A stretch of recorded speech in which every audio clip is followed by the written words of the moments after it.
Good morning. Welcome to online class CGPS।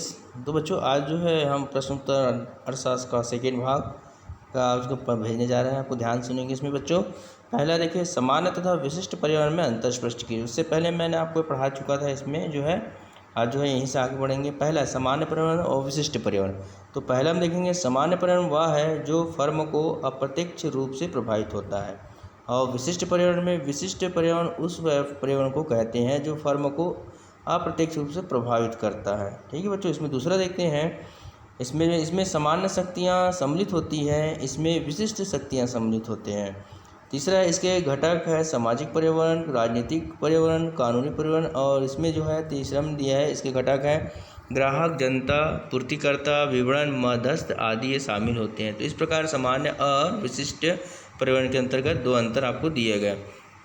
अगला question है बच्चों यहाँ पर दिया है, भारत सरकार को नई आर्थिक नीति किन कारणों से अपनानी पड़ती है। तो पहला उत्तर में देखते हैं, भारत को नई आर्थिक नीति को अपनाने के लिए निम्न कारण थे। पहला राजकोषीय संकट होने के कारण, दूसरा है आंतरिक ऋण में वृद्धि होने के कारण, तीसरा है मुद्रा स्फूर्ति में वृद्धि होते हैं, चौथा देखें विदेशी विनिमय संचय में गिरावट आता है तो होता है, पाँचवा है रुपये के मूल्य में कमी होता है ना, नकारात्मक भुगतान संतुलन छठवें नंबर है, सातवें नंबर भारतीय रिजर्व बैंक तथा भारतीय स्टेट बैंक द्वारा सोना प्रबंधक रखना है। तो इस प्रकार से जो होता है आर्थिक नीति के कारण सरकार की जो है आर्थिक नीति को अपनानी पड़ती है। जो अगला देखेंगे यहाँ पर, भारतीय कानून पर्यावरण के कोई 3 उदाहरण दीजिए जिन्होंने व्यवसाय को प्रभावित किया है। तो इसमें देखें उत्तर बच्चे, भारतीय कानून पर्यावरण ने व्यवसाय को निम्न प्रकार से प्रभावित किया। पहला, नक्शा संबंधी उत्पाद का विज्ञापन करना प्रतिबंध है, मतलब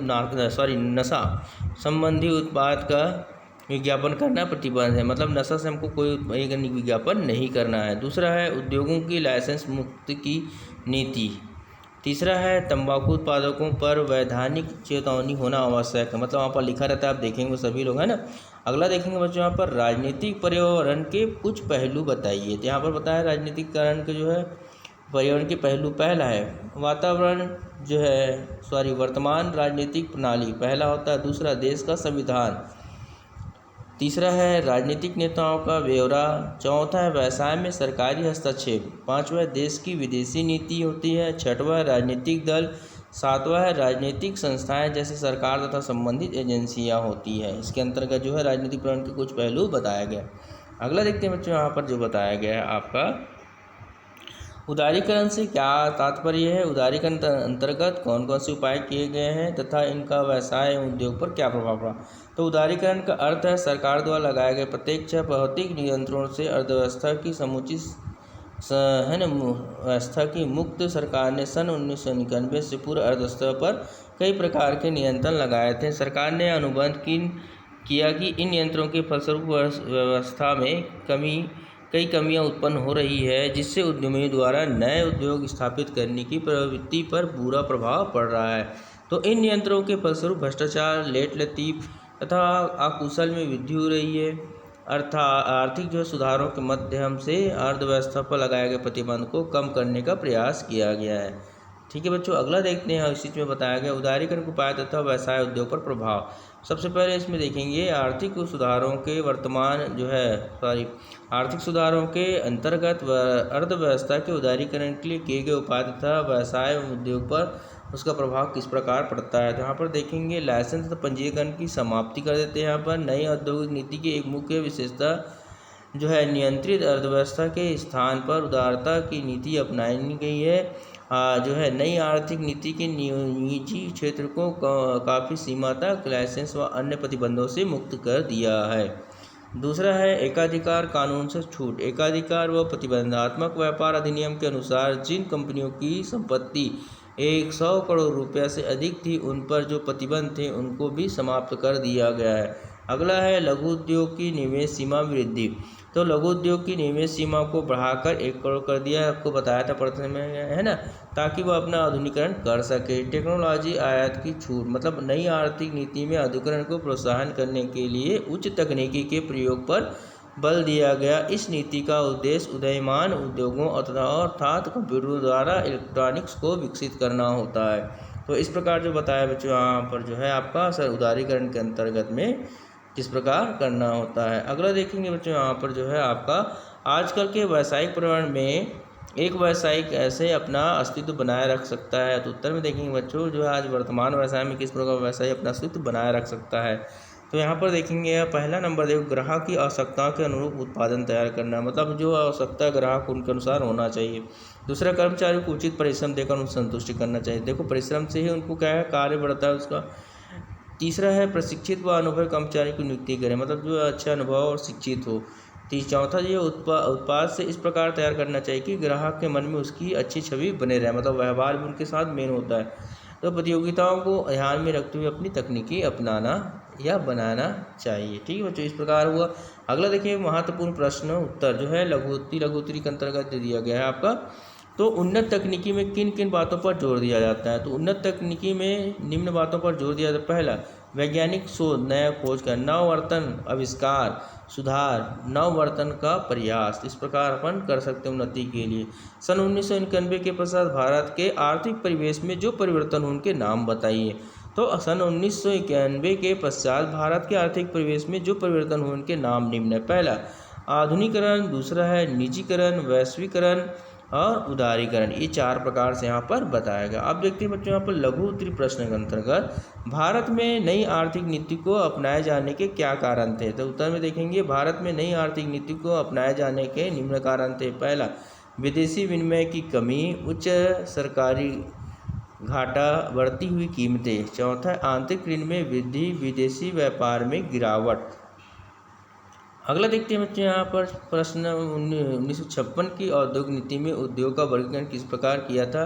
1956 की औद्योगिक नीति 3 वर्गों में बांटा गया था। पहला प्रथम वर्ग में वे उद्योग रखे गए थे जिनका विकास केवल राज्य सरकार द्वारा होता है। तो सारे बच्चे इसमें ध्यान देने में भूल गया, ये जो है आपका जो है तीसरे पार्ट का जो है वाणिज्य का पे ये बेटा है ना, तो यहाँ पर अर्थशास्त्र बता दिया था, ये वाणिज्य का है जो है आपका। और दूसरा नंबर देखेंगे द्वितीय वर्ग के अंतर्गत इस वर्ग में वे उद्योग रखे गए थे जो राज्यों के अस्तित्व में स्वामित्व में चलाए गए जाएँ तथा भविष्य में नए कारखाने स्थापित राज्य द्वारा किया जाए। तीसरा जो है तृतीय वर्ग में शेष उद्योग रखे गए थे, ये उद्योग मुख्य रूप से उपभोक्ता वस्तुओं का उत्पादन करने वाला उद्योग था। इस प्रकार औद्योगिक नीति के उद्योगिक वर्गीकरण के अंतर्गत इस प्रकार बताया गया आपका। अब देखते हैं यहाँ पर जो है नई आर्थिक नीति में किन किन उद्योगों के लिए लाइसेंस लेना अनिवार्य है। तो तब देखेंगे नई आर्थिक नीति में वर्तमान में 6 उद्योगों के लिए लाइसेंस लेना अनिवार्य जो कि नामांकित है। पहला खतरनाक रसायन, जैसे आपको बताया गया बच्चों यहाँ पर खतरनाक में बम विस्फोट बनाने के लिए। दूसरा है सिगरेट, तीसरा है ड्रग्स और हार्मोनिटिकल्स और एल्कोहल पेय, और पांचवा है प्रतिरक्षक उपकरण, छठवा औद्योगिक विस्फोटक। इस प्रकार है ना। अगला देखते हैं बच्चों यहाँ पर बताया गया है सन 1991 के पश्चात भारत के आर्थिक परिवेश की विवेचना की, जैसे हमने बताया था वहाँ पर। तो सन 1981 के पश्चात भारत के आर्थिक परिवेश में अनेक क्रांतिकारी परिवर्तन हुए। सरकार ने व्यवसाय तथा उद्योग से संबंधित नीतियों में अनेक परिवर्तन किए जिसमें निम्न प्रकार है। पहला नए औद्योगिक नीति की घोषणा, मतलब इसमें नए औद्योगिक नीति जैसे उद्योगों को लाइसेंस मुक्त कर विभिन्न उद्योगों के लिए पूंजी की सीमा समाप्त कर दी, मतलब बिना सीमा तक खत्म कर दिया गया। पहले सीमा था उसमें। नई व्यापार की नीति, मतलब व्यापार में न्यूनतम प्रतिबंध, मतलब कम प्रतिबंध लगे इसमें हस्तक्षेप हो। न्यूनतम प्रशासनिक नियम नियंत्रण की सुनिश्चित किया जाता है। तीसरा है पूंजी बाजार में सुधार, तो भारतीय प्रतिभूति एवं विनिमय बोर्ड की स्थापना। चौथा है राजकोषीय नीति में सुधार, सार्वजनिक व्यापार नियंत्रण तथा सभी राज्यों में वैट योजना लागू करना। तो इस प्रकार बताया गया बच्चों आपको। अगला देखते हैं अपन जो है यहाँ पर जो है नवीन मौद्रिक नीति पर प्रभाव। तो यहाँ पर ध्यान देंगे नवीन मौद्रिक नीति पर प्रकाश डालेंगे। यहाँ पर उदाहरण के उत्तर में देखिए उदारीकरण के कारण तथा अंतर्राष्ट्रीय व्यापार के बढ़ाने के लिए सरकार द्वारा मौद्रिक नीति में सुधार करने हेतु नरसिंहम समिति गठित की गई जिनमें निम्न सिफारिश पेश किया गया था। पहले देखेंगे बच्चों ब्याज दरों का निर्धारण स्वतंत्र रूप से किया जाए, अर्थात इसमें रिजर्व बैंक का हस्तक्षेप ना हो, मतलब यहाँ पर कोई भी ब्याज दर निर्धारित किया जाए स्वतंत्र रूप से। दूसरा बैंकिंग पद्धति की संरचना नए ढंग से किया जाए। तीसरा है बैंकों को अधिक स्वतंत्र प्रदान किया जाए। चौथा है बैंकों की लेखा प्रणाली में आवश्यक सुधार किया जाए। और पाँचवा है राष्ट्रीयकृत बैंकों को पूंजी बाजार से धन एकत्र करने की छूट प्रदान किया जाए। छठवां है निजी क्षेत्र में बैंक की स्थापना की अनुमति प्रदान की जाए। तो इस प्रकार हम ध्यान देंगे बच्चों यहाँ पर नवीन मौद्रिक नीति पर प्रकाश इस प्रकार डाला जाता है। अब जो यहाँ पर बताया गया है जो है आपका है ना, अगला जो है, तो इसके बाद बच्चों अपन जो है तो यहाँ तक आज पढ़ेंगे बच्चा। नेक्स्ट जो है आपको है ना, नेक्स्ट में आपको बताया जाएगा जो है नेक्स्ट में जो पढ़ेंगे अपन वैश्विक वातावरण से आप क्या आशा है। ठीक है बच्चा, आज के लिए गुड डे बेटा, है ना।